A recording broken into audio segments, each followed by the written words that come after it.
గతించిన సంవత్సరము ప్రభు కృపను బట్టి నేను మీ అందరి మధ్యకు రావడం జరిగింది. అయితే నేను వాక్యము ఈరోజు కనుక అవకాశం ఉంటే నేను అడుగుదాం అనుకున్నాను. గత సంవత్సరం నేను ఏం వాక్యం చెప్పానని అడుగుదాం అనుకున్నాను, కానీ అడిగారు గుర్తుంచుకుని మిమ్మల్ని అడిగారు. అయితే ఒక్కరు మాత్రమే సమాధానం చెప్పారు, కర్మలు ఎవరో చెప్పలేదు. దేవుని వాక్యము మన జీవితానికి వెలుగు ఉన్నది కనుక మనం మర్చిపోకూడదు. దేవునికి మహిమ కలుగున దాకా, దేవునికి స్తోత్రం కలుగున దాకా. సరే, దేవుని వాక్యం చదువుకుందాం. అపోస్తలుడైన పౌలు తెస్సలోనికయులకు రాసిన మొదటి పత్రిక 1వ అధ్యాయము 6వ వచనం నుండి కొన్ని వచనములు చదువుకుందాం.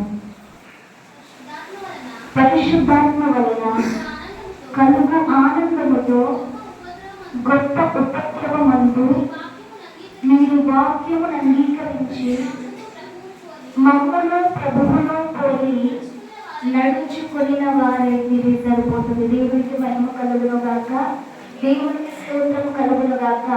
తెస్సలోనిక చాలా అద్భుతమైనటువంటి ప్రాంతం.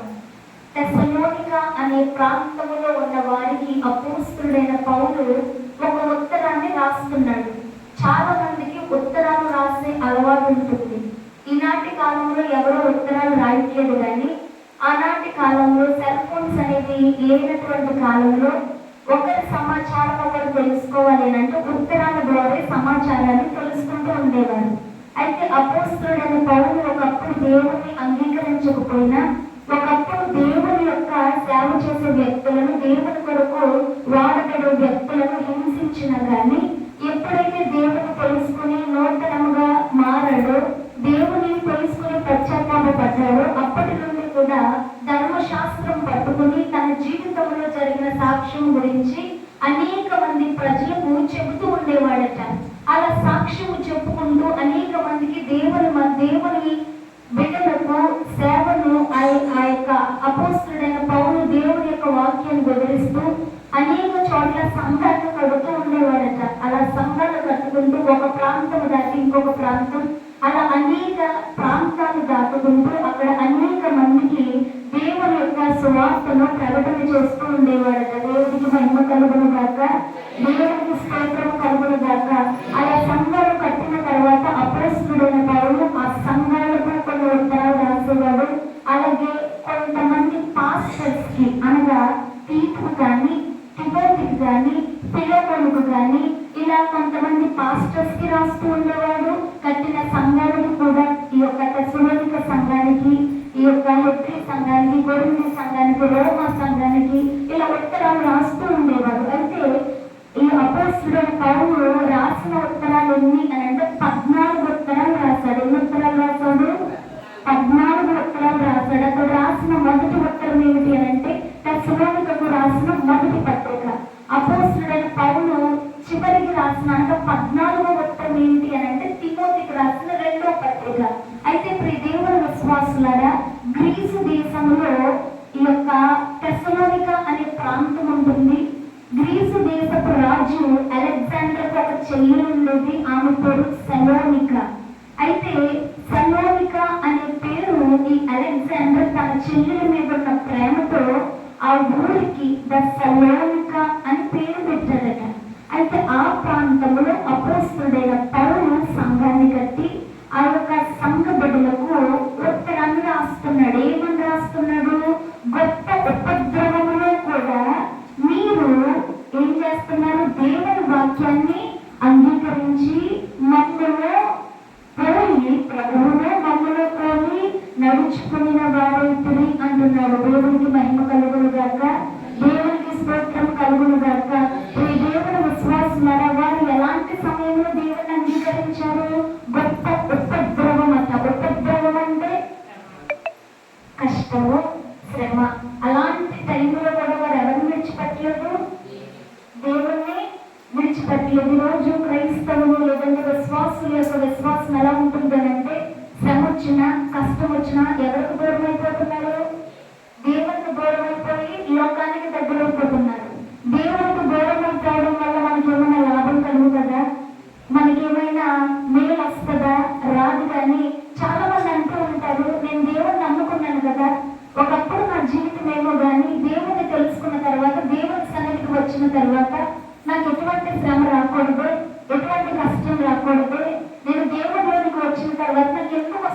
ఇన్ని ఇబ్బందులు, నాకు ఎందుకు వస్తున్నాయి ఇన్ని శోధనలు, నేను కూడా పరలోకానికి వెళ్ళడానికి కదా ప్రయాసపడుతున్నాను.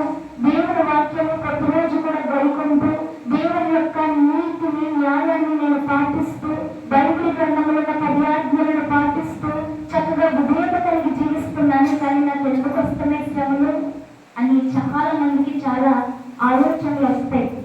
ఆది యందు దేవుడు భూమి ఆకాశములను సృజించెను, భూమి నిరాకారముగాను శూన్యముగాను ఉండెను. మీ అందరికీ ఇప్పుడు ఒక ప్రశ్న అడుగుతాను. ఆది యందు దేవుడు ఏం సృష్టించాడు? భూమిని ఆకాశాన్ని సృష్టించాడు. అంటే ఏమి లేదు, భూమి ఎలా ఉందట? శూన్యం. శూన్యం అంటే అసలు ఏమి లేదు, చీకటి అనుకోవచ్చు. శూన్యముగా ఉన్న దానికి రూపురేఖలను ఏర్పరిచిన సృష్టికర్తను ఆరాధించడానికి మనము వచ్చాము. దేవుడు ఈ సృష్టినే కాదు కానీ పరలోకాన్ని కలుగజేశాడు, నరకాన్ని కూడా కలుగజేశాడు. మిమ్మల్ని ఒక ప్రశ్న అడుగుతున్నాను. దేవుడు పరలోకం ఎవరి కోసం కలుగజేశాడు, నరకాన్ని ఎవరి కోసం కలుగజేశాడు? పరలోకం ఎవరి కోసం? మంచివారి కోసమా? మరి నరకం చెడ్డవారి కోసమా? దేవుడు పరలోకము మనుషులందరి కోసం కలుగజేశారు. ఎవరి కోసం? మనుషులందరి కోసం. పరలోకం ఎవరికంటే మనుషులకి. మరి నరకం ఎవరికంటే సాతానికి, సాతాను దూతలకు మాత్రమే దేవుడు ఈ యొక్క నరకాన్ని కలుగజేశాడు. కానీ ఈ రోజు మనిషి నరకానికి ఎందుకు వెళ్తున్నాడు? దేవుడు నశించిపోవడము ఆయనకి ఇష్టం లేకే వెతికి రక్షించడానికి భూలోకానికి వచ్చారు. తన ప్రియ కుమారుని భూలోకానికి పంపించి రక్తాన్ని చిందించి మనందరి యొక్క పాపాన్ని ఆయన క్షమించారు. కాబట్టి మనందరికీ కూడా ఈ రోజు ఎక్కడ స్థానం ఉంది? పరలోకములో మనకు స్థానం ఉంది. కానీ మనిషి ఇంత తెలుసుకున్నా కానీ నరకానికి ఎలా వెళ్తున్నాడు అంటే అతడు ఎంచుకున్న ఎంపిక ద్వారానే దేవుని వాక్యమును అంగీకరించగా, దేవుని యొక్క ఆజ్ఞలను పాటించగా, దేవుని సేవకుని మాట లెక్క చేయక, సంఘానికి లోపడక, సంఘ సేవకునికి లోపడక, ఇష్టానుసారమైన జీవితాన్ని జీవిస్తూ మనిషి తన సొంత కార్యాల ద్వారా నరకానికి వెళ్ళిపోతున్నాడు. ప్రియ దేవుని విశ్వాసులారా, ఒకసారి మన జీవితం ఎలా ఉందో జ్ఞాపకం చేసుకోండి. ఒక క్రైస్తవుడికి శ్రమలు వస్తున్నాయి, ఇబ్బందులు వస్తున్నాయి, కష్టం వస్తున్నాయి, దేవుని విడిచిపెట్టే వారముగా మనం ఉన్నామేమో, బాధలు వస్తున్నాయి, దేవునికి దూరంగా వెళ్ళిపోయే వారముగా మనం ఉన్నామేమో. కొంతమందికి బాధలు వస్తే ఎలా ఉంటారనంటే, అమ్మ మీకు ఏమైనా సంఘములు కానీ లేదంటే కుటుంబంలో కానీ ఏమైనా ఇబ్బందులు వచ్చినప్పుడు కొంతమంది ప్రార్థనలు రాదు. అవును కదా? చాలా మా సంఘంలో కూడా అంతే. కొంతమంది అలా ప్రార్థన మానేస్తూ ఉంటారు. ప్రార్థన మానేయడం వల్ల మనకి ఏమీ లాభం కలగదు. కానీ శ్రమ వచ్చినా కష్టం వచ్చినా నీకు దేవుని పాదాల దగ్గరికి వచ్చి బతిమాలండి. దేవుని పాదాల దగ్గరికి వచ్చి నువ్వు కన్నీరు కార్చి అడిగితే దేవుడు అప్పుడు నీకు సమాధానాన్ని ఇస్తారు. యెహోషువ కూడా, ఈ యెహోషువ ఆ యుద్ధం చేసుకుంటూ మోషే తర్వాత నాయకుడుగా ఉండి యెహోషువ ఆ ఇశ్రాయేలు జనాంగాన్ని నడిపిస్తూ ఉంటే ఈ యొక్క యెహోషువకు ఒక వ్యక్తి ద్వారా ఒక దేశాన్ని వారు జయించలేకపోతారు. అయితే దేవుడు